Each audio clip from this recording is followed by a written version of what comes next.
안녕하십니까. 유한타증권에서 레저 미디어 업종을 담당하고 있는 박성호 연구원입니다.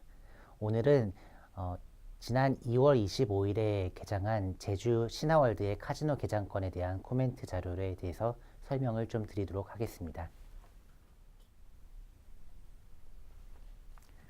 자료의 본문입니다. 보시는 바와 같이 지난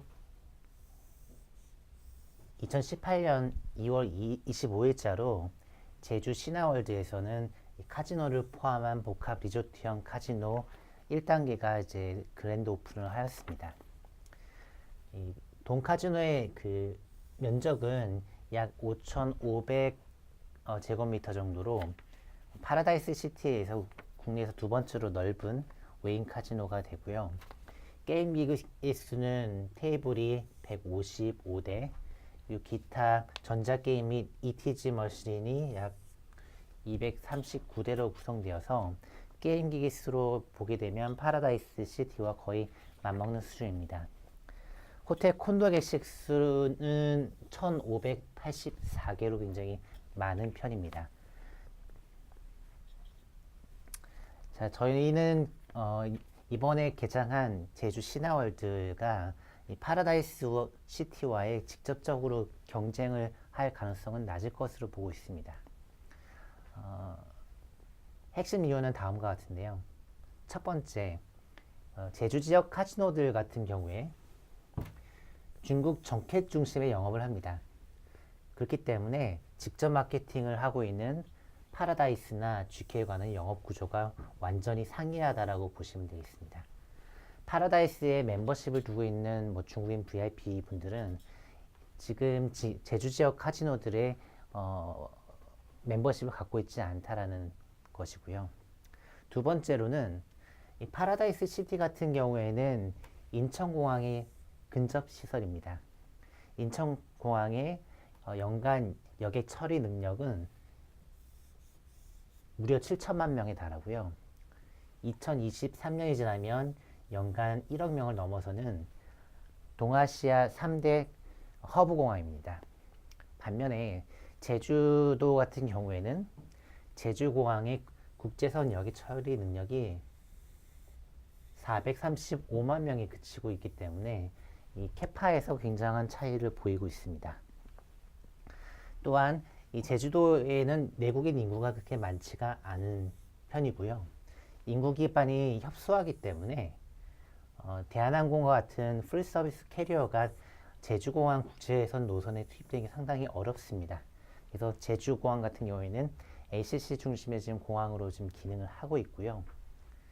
저희는 2025년에 제주 신공항이 완공이 되어야만 이 신화월드가 좀 의미 있는 성장을 보일 것으로 생각을 하고 있습니다.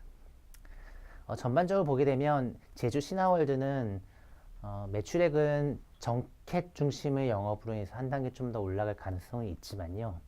파라다이스 시티와의 직접적인 경쟁 가능성은 없다라고 저희는 보고 있습니다. 따라서 최근에 파라다이스 주가가 한 10% 정도 빠져 있는 상태인데요. 큰 이유는 없다라고 저희는 판단을 하고 있기 때문에 최근과 같은 주가 하락은 저가 매수의 기회가 될 수 있다라고 보고 있습니다. 다만 이 파라다이스에 대한 투자는 결국 파라다이스 시티에 투자하는 것이고요.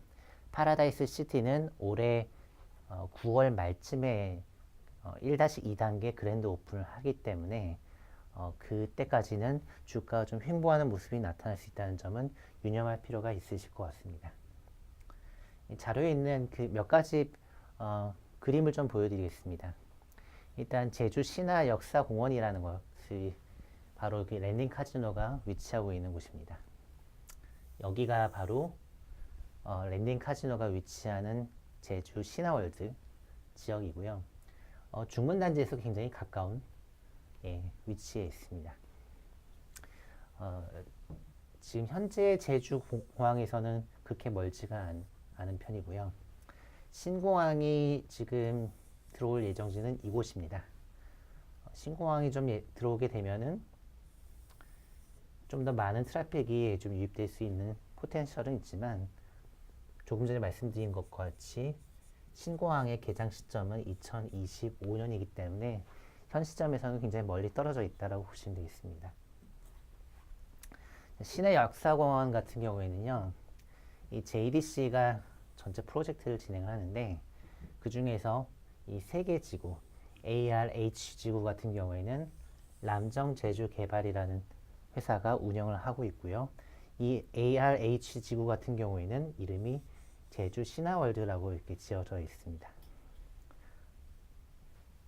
제주 신화월드 카지노 영업장 아까 말씀드린 바와 같이 플로어 스페이스는 국내 한 2번째 정도이고요. 게임 기구 수는 파라다이스 시티와 거의 엇비슷합니다. 그리고 객실 수가 굉장히 많다는 점, 2019년이 되면 무려 2,400객실 가깝게 늘어나는 장점이 있습니다. 복합 리조트형 카지노 같은 경우에는 이 객실이 많을 경우에는 그 객실이 콤프로 활용이 되면서 좀 더 많은 모객을 할 수가 있기 때문에 장점으로 작용하는 점으로 아실 수 있을 것 같고요.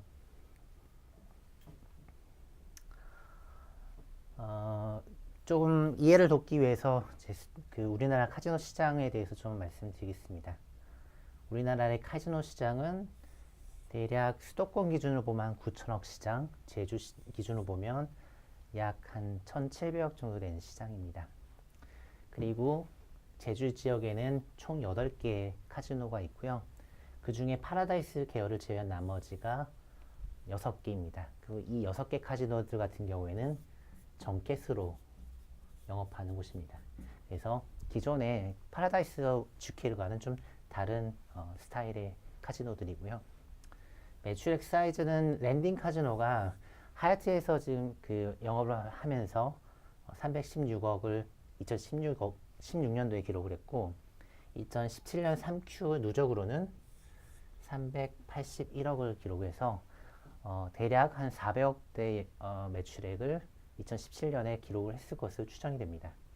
그리고 2018년도에는 제주 신화 역사공원으로 이 랜딩 카지노가 이전되게 되면서 매출액 자체는 좀 한 단계 레벨업 할 것으로 예상이 됩니다. 앞서 말씀드린 바와 같이 인천공항 같은 경우에는 현재 여객 처리 능력이 국제선 기준으로 7천만 명이 넘어갑니다. 제주공항하고는 비할 바가 아닌 거고요. 인천공항 이용객 작년에 6,100만 명 정도 됐고 제주공항은 한 100만 명 정도밖에 안 됩니다. 그래서 인천공항과 제주공항은 차이가 크다라는 점 보실 필요가 있습니다. 제주도로 들어오는 사람들 대부분 내국인들이 많고요. 외국인이 조금 있지만 중국인 얼마 안 됩니다. 일본인도 얼마 안 되는 수준이고요. 자, 파라다이스의 카지노 지표를 좀 보시겠습니다. 이번에 제주 신화 역사공원이 들어오게 되면은 저희가 생각하는 그 키가 되는 PCT 인천 카지노는 별 문제가 없을 겁니다. 워커이도 문제가 없을 것으로 보고 있고 부산도 큰 문제는 없을 것으로 생각하고 있습니다. 다만 제주 그랜드점 같은 경우에는 신화월드 역사공원의 영향을 좀 받을 것 같은데요. 하지만 2017년 12월과 2018년 1월의 데이터를 보게 되면 이미 이 카지노 같은 경우는 중국의 크레딧 이슈로 인해서 매출의 레벨 자체가 이미 낮아질 만큼 낮아져 있는 상황입니다. 이러한 이슈가 지금 파라다이스가 2017년 12월 중순 이후에 주가를 좀 누른 역할을 했고요. 이미 지금의 주가에는 반영되어 있기 때문에 추가적으로 주가를 누를 요인은 아니다라고 저희는 생각을 하고 있습니다. 여기까지 제주 신화월드 카지노 개장권에 대한 저희의 의견을 말씀드렸습니다. 경청해 주셔서 감사합니다.